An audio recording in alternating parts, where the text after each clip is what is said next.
8 सितंबर 1980 को पश्चिमी सिंहभूम के गुआ में एक ऐसी घटना घटी जिसने मानवता को शर्मसार कर दिया। इस आंदोलन के वजह से ही झारखंड आंदोलन को राष्ट्रीय स्तर पर एक चर्चा का मुद्दा बन गया और साथ ही साथ झारखंड के गठन में भी गुआ गोलीकांड ने एक बेहद ही अहम भूमिका निभाई। आज इसी सिलसिले में हमारे साथ एक खास इंसान मौजूद है, श्री अनुज कुमार सिन्हा सर, जो हमें गुआ गोलीकांड के बारे में ज्ञान प्रदान करेंगे। नमस्कार सर। नमस्ते सर, गुआ गोलीकांड के बारे में हमें विस्तार से बताएं और साथ ही साथ इसके मुख्य कारण के बारे में। ये 1978 में जंगल आंदोलन शुरू हुआ था। दरअसल में सरकार ने तय किया था कि साल के पेड़ को काट के सागवान लगाएं, तो उसका विरोध हो रहा था। साल का पौधा, पेड़, इसका एक बहुत पवित्र महत्व है झारखंड में, खासतौर पर आदिवासियों के बीच में। लेकिन उसकी जगह पर जब तय हुआ कि नहीं अब सागवान लगेगा, तो इसका विरोध हुआ और वहाँ से शुरू हुआ जंगल आंदोलन। उस दौरान जो सागवान के पौधे हैं, पेड़ हैं, नर्सरी है, उनको हटा दिया गया, पेड़ों को काट दिया गया, जंगल को काटा गया। तो ये सब चल रहा था जंगल आंदोलन में। इसके कारण कई लोग को गिरफ्तार किया गया, ग्रामीणों को। तो जो ये मामला चल ही रहा था, इसी बीच कई और समस्याएं थी कि जो माइंस का वहाँ माइंस था गोवा में, आयरन ओर का माइंस, आयरन ओर के माइंस से जो पानी निकलता था वो पूरे खेत को बर्बाद कर रहा था, वो एक समस्या थी। उसके बाद जो सेल की कंपनी वहाँ पर थी, सेल को लेकर वहाँ पे स्थानीय लोगों को रोजगार नहीं मिल रहा था, तो मांग थी अलग राज्य की मांग, लाल पानी जो खेत में जा रहा है उसको रोकिए। जो गिरफ्तार कर दिए गए हैं जंगल आंदोलन में लोग, आंदोलनकारी, उसको रिहा करिए। इन सब मांगों को लेकर एक प्रदर्शन हो रहा था 8 सितंबर 1980 को। देवेंद्र मांझी जी, मछुआ गागराई थे, लाल सिंह मुंडा, बहादुर उरांव, शैलेंद्र महतो, सुलापुर्ती, ये सब लोग थे उस समय। बहुत लंबी तैयारी थी, लेकिन पुलिस बहुत सक्रिय हो गई, तो सब लोग वहाँ जा नहीं सके। और उस दिन एयरपोर्ट पर के आसपास लोग जमा हुए और ज्ञापन देना चाह रहे थे, ज्ञापन दे दिया गया। लगभग 3000 लोगों की भीड़ थी। सब लोगों को रोका गया था गोवा पहुंचने से। तो देवेंद्र मांझी भी नहीं पहुंच सके थे, शैलेंद्र महतो पहुंच नहीं सके थे, ये सब नहीं पहुंच सके, बड़े बड़े नेता। लेकिन बहादुर उरांव, भुवनेश्वर महतो, ये सब लोग पहुंच गए थे वहाँ पे। इस बीच क्या हुआ कि पुलिस ने इनको रोका, गाँव के लोगों को, आंदोलनकारियों को। लेकिन ये लोग जंगल के रास्ते चुपके से 30, 40, 50 किलोमीटर दूर पैदल चल कर आ गए। 3-4 हज़ार लोगों की भीड़ थी, तीर धनुष के साथ और पारंपरिक हथियार के साथ। जब ये ज्ञापन देकर आगे बढ़ने लगे तो एक छोटी सभा हो जाएगी गोवा बाजार के पास, जहाँ गोली चली थी। वहाँ लोग गए, पुलिस ने रोकने का प्रयास किया, लोग नहीं माने, लोग गए, अपना मांग थी। उसके बाद एक बैसाखू गोप थे, लोकल नेता, वो अपना शुरू हो गए, बहुत आक्रामक भाषण। पुलिस वहाँ पे मौजूद थी पहले से। इसी बीच क्या हुआ कि पुलिस ने पहले बैसाखू को पकड़ लिया। उसके बाद बहादुर उरांव वहाँ पे सबको शांत करा रहे थे, बहुत सुलझे व्यक्ति हैं, अभी भी हैं, करके हैं, उनको पुलिस ने पकड़ लिया। तब तक लोगों के बीच में इसका अच्छा मैसेज नहीं गया। जो आंदोलनकारी थे वो लोग, सब लोग घेर लिए पुलिस को और बोले बहादुर बाबू को छुड़ाने के लिए। तो बहादुर बाबू को जबरन पुलिस के कब्जे से खींच लिया इन लोगों ने, बहादुर बाबू को लेकर निकल गया है। इसी में पुलिस ने वहाँ पे तूतीमाई में हुआ, पुलिस ने फायरिंग कर दी, बीएमपी के लोग थे, फायरिंग कर दी। तो उसमें 3 आदिवासी मारे गए वहाँ पे गोवा बाजार में, और इधर से भी तीर चला, आदिवासियों के बीच से भी तीर चला, और उसमें बीएमपी के 4 लोगों को गोली लगी। 3 वहाँ मारे गए, एक घायल होकर बाद में। तो 4 वहाँ पे पुलिसकर्मी और 3 आंदोलनकारी मारे गए। ये घटना है गोवा बाजार की। वहाँ से ये लोग समझे, सरल थे आंदोलनकारी अपना, कि अब चलो जो घायल हो गया है, घायल काफ़ी लोग थे, 50 राउंड से ज़्यादा गोली चली थी। इन लोगों को लोग लेके निकले और पहुँचे गोवा अस्पताल। गोवा में था हॉस्पिटल, वहाँ इलाज करा रहे थे, अंदर में गए थे। इसी बीच 4 बीएमपी के जवानों को मारने के बाद तो पूरे स्टेट में, तब बिहार का हिस्सा था, पूरा हंगामा हो गया। और रामेश्वर उरांव थे, जो अभी वित्त मंत्री हैं झारखंड के, ये वहाँ के एसपी थे, उसके बारे में बताएंगे हम कि कैसे फ़ायदा मिला। इस आंदोलन के जो महानायक रहे हैं बहादुर उरांव जी, तो सर ऐसा माना जाता है कि उन्होंने अपने जुड़वा बेटों को खो दिया इस आंदोलन में, उनका बहुत ही बड़ा बलिदान रहा। तो उनके सहयोग के बारे में आप क्या बताते हैं? वो बताते हैं, लेकिन उसके पहले जो घटना है, अभी मेन फायरिंग हुई कहाँ अस्पताल में? जी।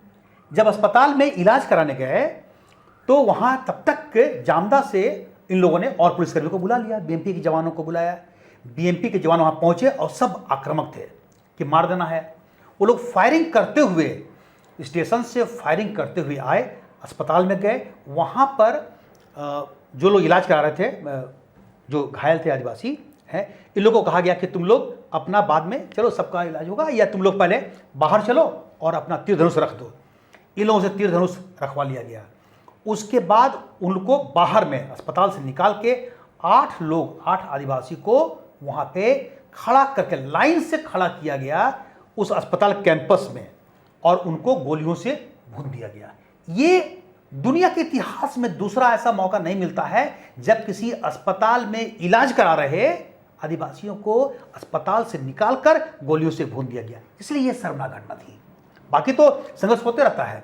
तो 8 आदिवासी कैंपस से मारे गए, अस्पताल के निकले, और 3 मारे गए या पुलिस फायरिंग में, तो पहले वाली में गोवा बाजार में। तो 8 और 3 11 लोग मारे गए आंदोलनकारी, और 4 पुलिसकर्मी मारे गए थे। ये घटना थी। उसके बाद ये बहादुर बाबू के बारे में जो आपने पूछा, तो बहादुर बाबू वहाँ से निकल गए, और निकल कर उनको ले गया एक लालू सोरेन नाम का लड़का था, वो अंदर ले गया नीचे जो हाथू गांव था, उसके अंदर में गांव, पहाड़ को फांद के पहाड़ के अंदर ही लोग चले गए और जाकर छिप गए। तो वहाँ हिम्मत नहीं थी तुरंत जाने की। बहादुर बाबू को वहाँ रखा रात भर में, और सुबह दूसरे दिन उनको जंगल के रास्ते से ले जाकर पहुँचा दिया राउरकेला, और वहाँ से वो ट्रेन पकड़ के भाग गए। ये घटना थी। इसी बीच भुवनेश्वर महतो को पुलिस ने पकड़ लिया, वो अरेस्ट हो गए, और भुवनेश्वर महतो को पुलिस इनकाउंटर कर देती, जितने आक्रोश में थे इनको। तो भुवनेश्वर महतो को लेके जा रही है, बीएमपी के लोग लेके जा रहे हैं, चाबासा की ओर है।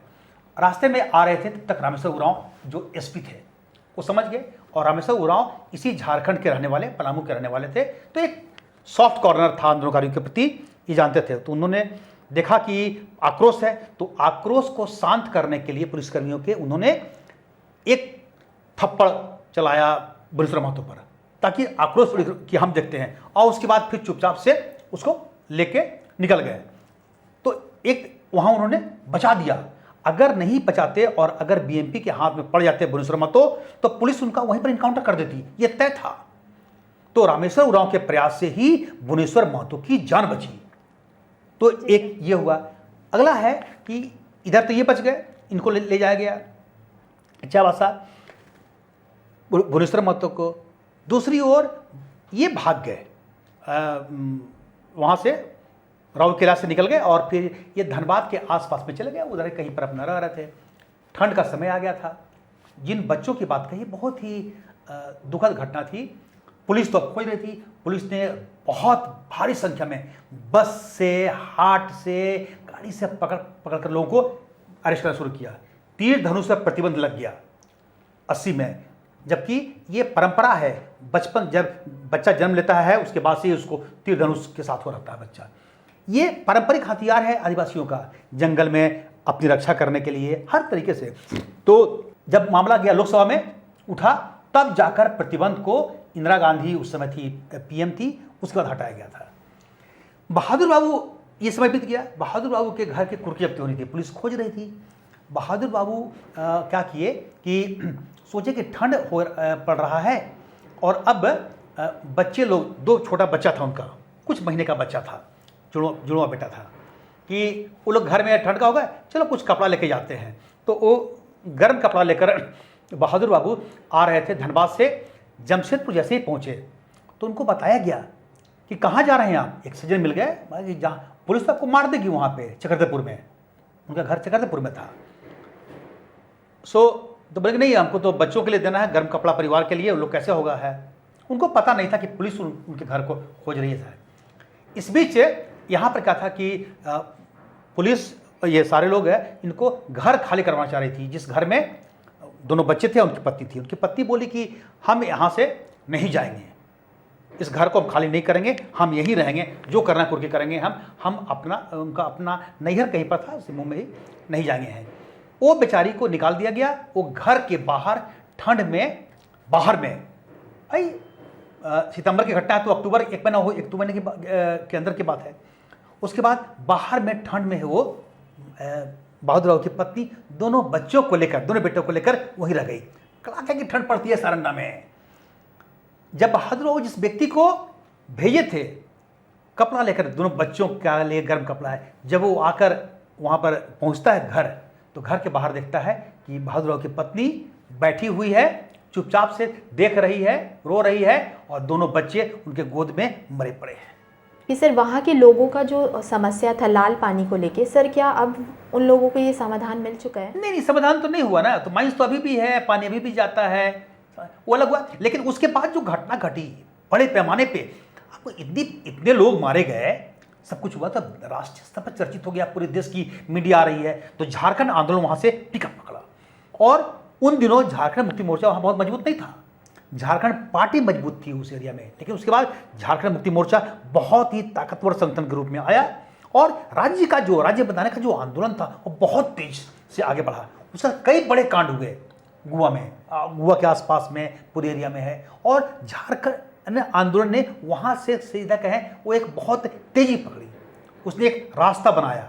उसके बाद तो फिर 87 में निर्मला महतो की हत्या हो गई, ये सब घटना हो गई तो चर्चित हो गई। तो सच कहें तो गोवा गोलीकांड के बाद जो आक्रोश फैला, उसी का रिजल्ट था कि स्टेट बनाने के लिए लोग एक हो गए। जी सर, ये बड़ी घटना थी। जी सर। आंदोलन में जो भी आंदोलनकारी थे, इस आंदोलन से जुड़े थे, सर उनके परिवारजनों का भी क्या स्थिति है? देखिए, ये राज्य बनने के बाद ये सवाल उठा कि जिन लोगों ने झारखंड आंदोलन के लिए जान दी है, शहीद हुए हैं, जो लोग शहीद हुए हैं, उनके परिजनों का या जो आंदोलनकारी है क्या होगा।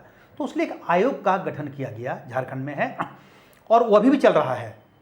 जैसे विक्रमादित्य उसके अध्यक्ष चेयरमैन थे, वो बने, तो बाद में अभी भी चल रहा है। उसी कमेटी के मेंबर हैं, अभी बने हुए हैं भुवनेश्वर महतो, जो खुद आंदोलनकारी थे।